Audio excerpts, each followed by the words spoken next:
At the beginning of the film, we observe a guy's eyes. Blue water is reflected in his pupils. Beneath its surface swims a huge fish. At the same time, the main character is fishing on a boat together with Duke. Baker is sure that a huge tuna is nearby. Together with his clients, the man has to arrange a fishing trip. However, Baker takes away their fishing rod. He is sure that the very tuna has fallen on the hook.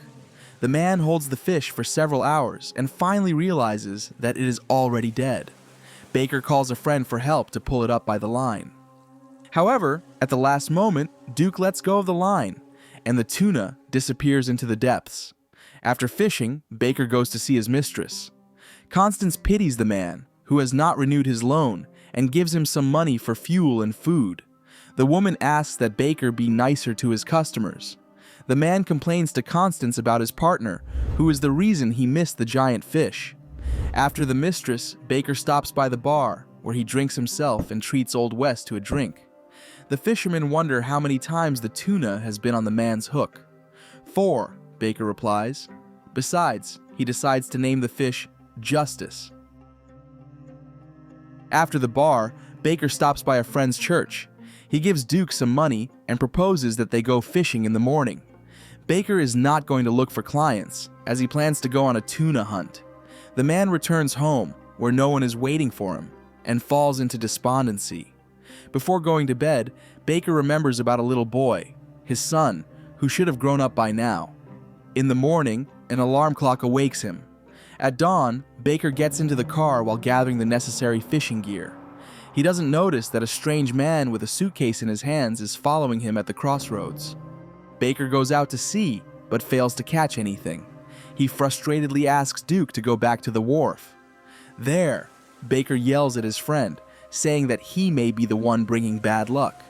It seems to the man that since Duke lost his wife, he has become worse at fishing. The man is offended by these words and silently walks away from Baker. Having lost his partner, he doesn't despair, and in the evening goes to a bar teeming with sailors. The bartender wants to help Baker with money and suggests that he try fishing for swordfish, which sells well. However, the man refuses because he is going to catch one tuna. Suddenly, a woman appears at the bar with a glowing ring. Karen approaches the bar and pays for the drink of a man she calls John. Baker is lost and asks his ex-wife what she's doing in this forgotten place. Karen says she came to tell him he was right and she was wrong. The woman offers to talk in a secluded place, and Baker brings her to his boat. Karen reveals that she had a hard time finding her ex-husband. The woman also reminisces about his past, about Iraq, and their life together after it.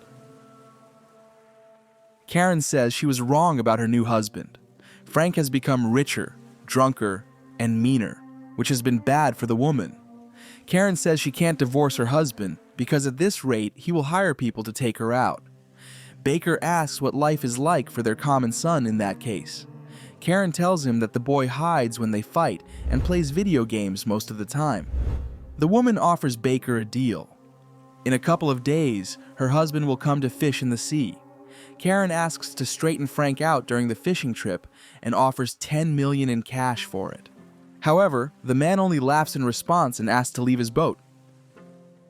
At night, Baker goes fishing and manages to catch a swordfish, for which he receives good money. In the morning, the man's home is visited by Constance, who wonders what kind of woman visited him. Baker says she was trying to organize a fishing trip for her husband, and then jumps off a cliff to go for a swim. In the water, he hears the voice of his son asking for help for him and his mother. When Baker touches the water, he thinks he hears Patrick's voice. The next day, Karen is washing up in the bathroom when her husband suddenly enters the room. The woman is frightened by Frank, but he seems not to notice anything and offers to make love, and by his own rules. A man walks into a fishing shop and talks to a saleswoman. Handing over the purchases, the woman says that Frank beat his wife with his hands and belt for 2 hours, but she didn't make a sound. The maid told the story. Rumors about Karen and her husband quickly creep through the town. Frank shows up at the dock and tries to convince the man to go fishing. However, Baker refuses on the pretext that he doesn't have a second mate. Frank doesn't want to back down and sets out to go fishing. In the evening, Baker goes to see his mistress. Constance says that the man now has two choices: or save a woman in distress or chase a giant fish. In the morning, a friend stops Baker. Duke tells him that Frank has withdrawn $10,000 for fishing. A lot of money. The man suggests that he still agrees to go fishing and get paid very well. Baker agrees and asks his friend to go to the boat. The man himself is gathering gear when Karen approaches him. The woman says that her son can hear Baker through the computer screen. He realizes that their telepathic connection is real. Baker nevertheless silently goes to the boat, refusing to help his ex-wife. While fishing, Frank asks provocative questions about local girls. Baker decides to change the subject and suggests they talk about the children. Frank states that he is childless, yet he is forced to raise his wife's son. The man is not fond of Patrick and speaks of him rather disparagingly. One day, Frank bursts into the kid's room and sees him playing a game where the man is fishing. Patrick says he's doing it so he doesn't take Frank's life. The story shocks Baker. Suddenly there's a bite. Frank demands a fishing rod even though a shark is hooked. When a man is pulled overboard, Baker just stands by. Karen waits on shore for the boat to return. Noticing her husband alive and well, the woman visibly pales and lowers her head. Karen pays the man back and asks to be rid of her husband. The woman tries to press Baker and says that Patrick is the one asking him to do this. Duke guesses that the fisherman had something going on with Karen. That evening, at the bar, the man learns of the offer made to Baker. Duke asks the fisherman not to cross the line and to live righteously. Whatever Frank is, Baker has no right to take his life. At night, the man goes to his boat and sees a dark figure walking towards him. Karen approaches her ex-husband and says that she never forgot about him. The woman shows the brass ring Baker gave her and reminisces about their first time. The man agrees to destroy Frank to help his son and his beloved. Seeing the marks on Karen's back, he silently expresses his sympathy. After kissing his ex-wife, Baker abruptly steps back and says that tomorrow he will take Frank fishing and straighten him out, and after that, he will get the money and see his son. Disappointed by the cold treatment, Karen leaves. He returns home when he suddenly sees a drenched man who has been looking for him all over town for a long time. Reed Miller asks to come inside and says he can tell him a lot about Baker's future. The man says he's a representative of a company that sells fishing tackle. Reed is willing to provide the fisherman with sonar so he can fulfill his dream. The man also says he knows that Baker is facing a fateful day tomorrow. Reed asks the fisherman to choose to fish and not take a man's life. The man states that everything around him is a game created by Patrick to escape reality. The main goal in the game was to catch a fish, but the creator changed the rules by adding a new one: the death of a human being. Reed says he's concerned about the big question: why Patrick did it. Before he can answer that, Baker suddenly wakes up in his bed. He panics as he unfolds the maps and realizes that Reed was right, for on them there is only his island and no other world.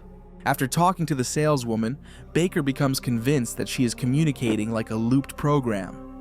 He tests his theory on the bartender Jack, who convinces him not to drive Frank, but to go fishing. Baker wonders if the man realizes why he says or does anything at all. The fisherman then goes to the boat, where he has a conversation with Duke. The man tells him that he spent his share of the money to hire the men. They crippled Frank so that he couldn't go to sea, and the fisherman wouldn't be able to carry out his horrible plan. The shocked man quarrels with Duke and chases him off the boat. Baker then goes to a bar, where he drinks heavily from the much shocking news that has descended upon him. Meanwhile, Karen talks to her husband and hears that he has decided to give up fishing because of his injury. Jack the barman talks to the fisherman and tries to persuade him to ask for help.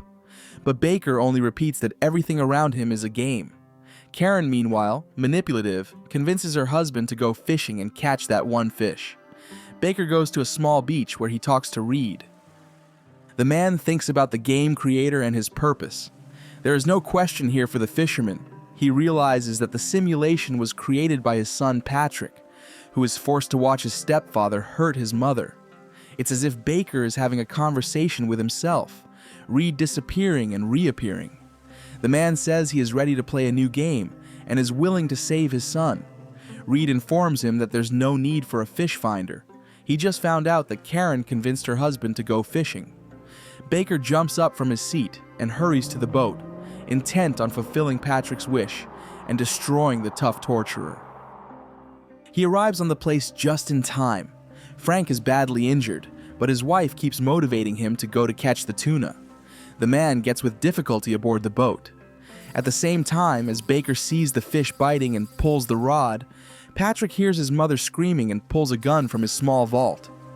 Baker realizes that he has the very same justice on the hook. However, the fisherman doesn't catch it himself, but hands the rod to Frank. The tuna pulls the man straight to the sea floor. Patrick, meanwhile, kills his stepfather in defense of Karen. The boy is taken into custody because of what happened. It turns out that his father, John, actually died in Iraq, and Patrick made up a game about him. Patrick changes the game and creates his own digital copy to always be with Baker, and the family is reunited. This is the end of the film. Thank you all for watching this video to the end. Give this video a like. Write in the comments what you think about this film, and see you in new videos.